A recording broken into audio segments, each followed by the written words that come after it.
4 दिन के महाआस्था का पर्व छठ आज उगते सूर्य को अर्घ्य देकर संपन्न हुआ।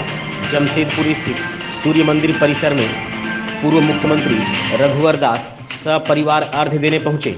वहीं वर्तमान विधायक सरयू राय भी अपने समर्थकों के साथ मंदिर परिसर में लोगों की सेवा करते दिखे। एक बार तो दोनों का आमना सामना भी हुआ, लेकिन दोनों एक दूसरे से नज़र बचाते दिखे। सरयू राय ने कहा कि छठ पूजा स्वच्छता का प्रतीक है।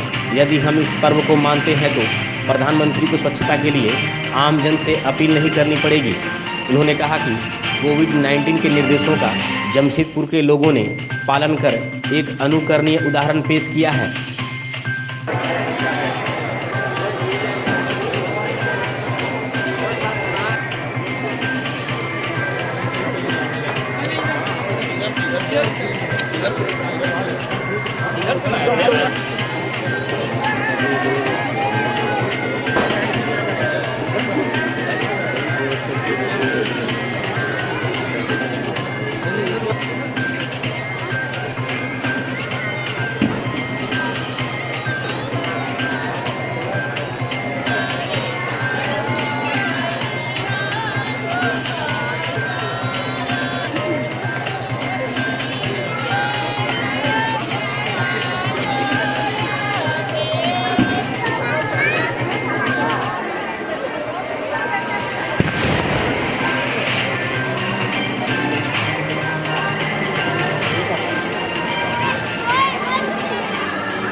छठ व्रत में लोगों ने संवेदनशीलता के साथ सरकार के जो कोविड के बारे निर्देश है उनका अधिकतम पालन करते हुए लोगों ने एक अनुकरणीय उदाहरण जमशेदपुर में प्रस्तुत किया है। आज नदी किनारे घाटों पर पहले से संख्या बहुत कम है, आधा से भी कम लोग गए हैं। घरों के सामने भी लोग तालाब छोटा बनाकर रख दे रहे हैं।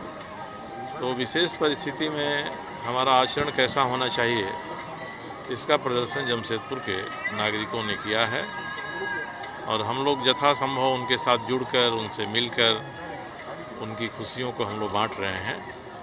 आध्यात्मिकता और सामाजिकता का एक बढ़िया मेल का ये पर्व है।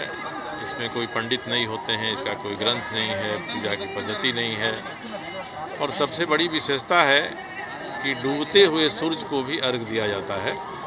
आजकल तो उगते हुए सूरज के नज़दीक रहने के लिए कतार लगी रहती है और डूबता हुआ सूरज भी आभार का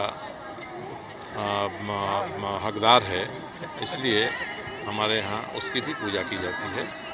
और इस पर्व में जितनी शुद्धता मन की और तन की रहती है वैसा कहीं और नहीं मिलता है।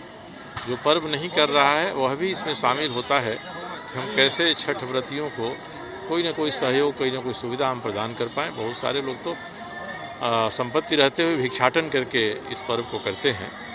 हम लोग भी उसी में से एक हैं कि लोगों की भावनाओं को, उनकी खुशियों को हम बांटकर अपने आप को उसमें शरीक करें। इसी उद्देश्य से हम लोग छठ घाट पर जितना संभव हो पाता है हम लोग आज अर्घ के लिए दूध दे रहे हैं। बहुत सारे लोग हैं जो दूध लेकर नहीं आते हैं। पहले भी जमशेदपुर पश्चिम में था तो वहाँ भी हम लोग ये काम करते थे। चंद्रगुप्त बाबू कई वर्षों से काम करते आ रहे हैं, दूध की व्यवस्था उन्होंने की है।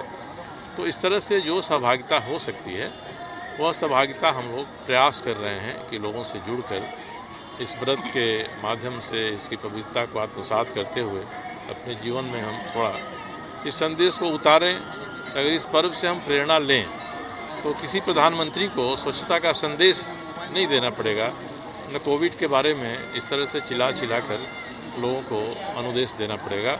इसलिए यह पर्व है जिससे बहुत कुछ सीखने की ज़रूरत है और ये पर्व लोगों के जीवन में एक विचित्र प्रकार का अनुशासन पैदा करता है।